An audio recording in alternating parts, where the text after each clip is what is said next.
Hi everybody, happy Monday. So I'm just showing you a DVD player here because I sold this on my eBay site, Motorspeed eBay, Motorspeed 1984.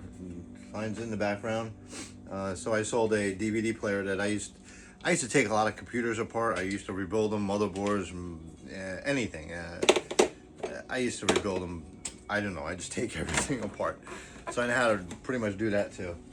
So, so I sold that on eBay. So thank you for checking it out and buying that. I mean, it's the little stuff sometimes, the little stuff, the big stuff, whatever it is. It's somebody can use it, so that's good. I mean, I pulled apart these towers and motherboards and memory chips and processors and the drives that go from 110 to 5 volts and supply this, and it's really not that complicated. And actually it's a lost thing in a way, but if you want to upgrade, buy something small and you keep going. But now I would just want Apple and I'm done.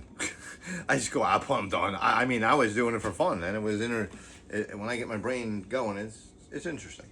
So DVD's gone, and this is my wife. She drove it, once, and I could see while she's driving it, she wasn't too it drives different than a car.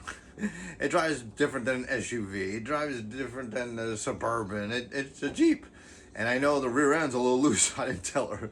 I was like, I ain't telling her because I know it's safe. I would never put anybody in nothing is safe. It's safe. Just one track bar has to be put in. Once a track bar is, maybe I'll line it and it'll be straight. I'll have it straight as an arrow when I'm done. So, I don't have the best ears. Without my hearing aids, I can't hear at all. I'm deaf. So that's why I do a lot of the, sign language and all that. I just learned how to do that. I just got the basic stuff. So I heard, I'm driving down the road and she's driving. I'm like, I noticed a couple times it sounds like the power steering was a little whiny. And when I saw him with this one, he was adding power steering fluid to it or whatever. And or the yellow one. I mean, the white one. So they all have power steering leaks, and it looks like the front pump, maybe the front pump seal or whatever. So I used to know a guy. He was a transmission man, and he was an excellent transmission man. So I'm going to use what I have marked down: hydraulic fluid. It's a different weight and everything. 32, number 32. So we're going to add that to there. Yeah, I need a funnel for that one. I need a small funnel for that one. So I'm going to add a little fluid on the older Jeeps. Just keep adding until you feel like you need to replace it, repair it. And I'm adding 32 in there, and you can add all those kind of sealers. And I've never had any luck with not one of those things. Nothing. I've never had any luck. So we're gonna put some hydraulic fluid in here, because he told me it's no difference with hydraulic fluid or transmission fluid. I'm not too sure if he's all the way right with the newer stuff. I think it makes a big difference on some of this newer stuff. That's my own opinion. If I was you, I would put the exact right stuff in there. So there's a small, take this, there's a small dipstick on these things. You don't have to have them running, I don't think you do. And you just add it until you're done. Don't overfill it, don't underfill it, just fill it right where it's supposed to be. So it's pretty low, and I just added some, so I think there's a cold and a hot mark too. Yeah, there's a cold and a hot mark, so it's cold. So add it to cold. We know we have a leak, so you don't have to go too critical, because usually after everything's done, you don't see a leak. Then be critical, because then you just put it in, just check it once a week. But since we just put this on the road, and that'll be fine. So we're going to test her out and put hydraulic fluid in there instead, number 32. And then I noticed, I have a list of things to do on this thing, but I want to keep on driving it, so I want to fix every little thing I can. So I think one of the next things is probably the ABS and the track bar we're going to fix next on this thing. I did diagnose a little bit with the AC, so I'll show you how to do that in a second. Once I put this little wire loom, I took the plow off, the original wires were cut up. Now put back together. We'll tape that off later. Looks nice. We'll tape it all off so you won't even see how somebody butched all the wires to get them in. You know, no big deal.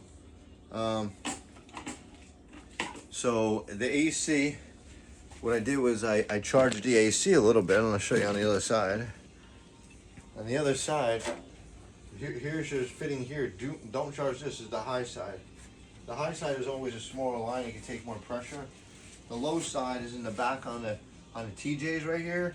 So you just buy. I had one of these little cans around. I just put the can in there and just press the button a couple times, and it's reading red, like high, really high. So I don't know if that's the correct pressure in there, but this is a quick one, and so the compressor never kicked on. So if the compressor kicks on, you're gonna notice it's way down here.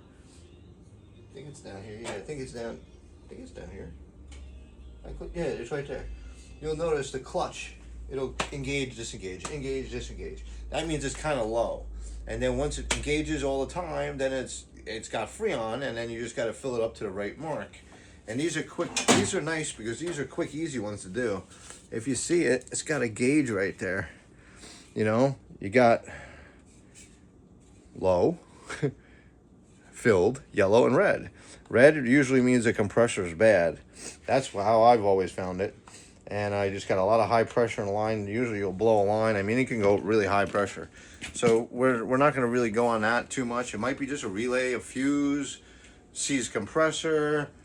I don't know. But the good thing is when they do go bad, they disengage basically and they just free spin. So it's not going to do anything different. And it is a Jeep. I mean, what do you need to heat? What do you need AC on for an old one? I mean, I'm going to get it all back to normal unless somebody buys it. So it's still $7,500. I had a couple people look at it, and they love it. Just show me the money. And I don't care. I'm just going to keep rebuilding it, and I'll have every little thing done, and my wife will just drive it around, and hopefully she'll go topless. So it's topless, and it's so nice. It's best time. Even it was hot out the other day, and we drove it topless. We didn't go far. We just went to I think we just went to lunch. Where did we go? Oh yeah, we went for breakfast. We went for breakfast, and everybody's like, "Oh, that's nice." Yeah, I'm not pushing the sales for the thing. I just know, you know, it's not really on eBay. I'm gonna maybe put it on eBay, but it is on Marketplace. 7,500, pretty much firm.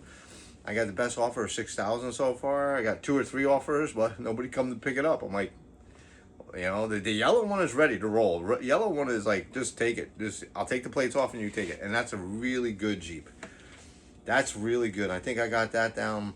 Same thing, offered 6,000, and I was taking it. I was like, all right, let's go. So I don't know, whatever. I mean, it's some people just, they're like, well, how's the frame? I'm like, the frame's got a hole on this one this big because I took the plow off. I put a plate on, it's done.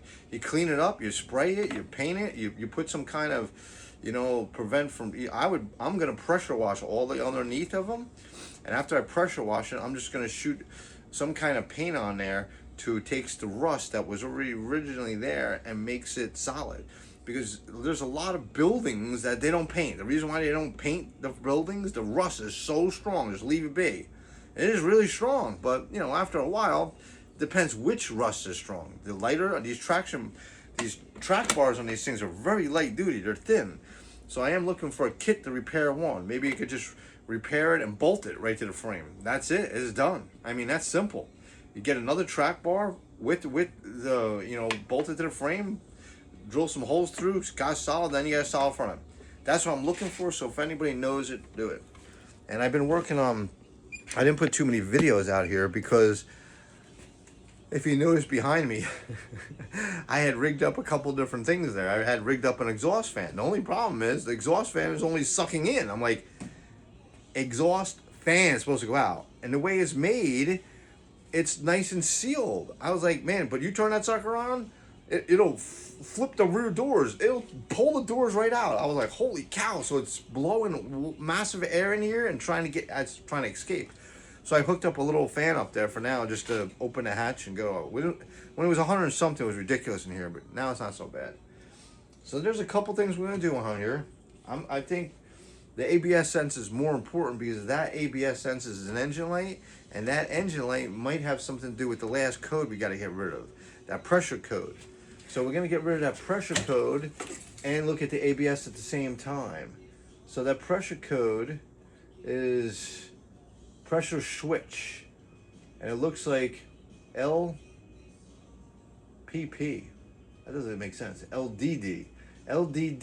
So I'm gonna start looking up that, and we're gonna work on that. So hopefully in the next couple days we'll get this going. If anybody else knows what I can do to reverse that motor, I flipped the fan around. It did the same thing. I was like, what happened? I don't get it. I flipped the fan around. I had to move the fan back, move the armature back. I switched the wires, the polarity around. The motor still spins the same way. I'm like, okay. I knew that wasn't going to happen. So maybe there's something. I'd rather have it intake and exhaust. If I can put a switch to it, intake, exhaust. If not, we're going to take our other barrel fan and we're going to put it really close to there. The thing is, I don't have a lot of clearance when you have the tire on the back to spare. I barely have just enough clearance sometimes with certain trucks, so I don't want to smash everything up and heat and bang everything up. So I got to figure something to do here. I'm not too sure. So if anybody knows what I should do on that, any electrician goes, hey Lenny, just do this. All right, so just remember, sucking in no matter what I do. I mean, I reversed it and slammed the doors shut. I'm like, well, it's definitely not blowing out because it's supposed to blow the doors out. If it had louvers there, the manual ones that were always there, you rotate them a little bit and it would blow it out or suck the air in. It sucks air in great, that's for sure. So I put that little temporary fan up there a couple different times, and my main fan, the thing is, it's designed for AC right now, so it's blowing the cold air down and then up. So the hot air is staying up there, and I want to get rid of that hot air once in a while and then kind of keep it more uniform in here. So we're going to work on that. If anybody knows what I should do, tell me, and I'll take some suggestions. Until then, we're going to put another big barrel fan in front of that, open the doors up, or actually probably don't even have to open the doors up. I got to rig something there. But I boxed all in, framed it all in, so that's that. But let's get back to the Jeeps, and I'm going to start looking at that, and just keep on watching. I can maybe push another one, maybe today, maybe tomorrow. All right, bye everybody.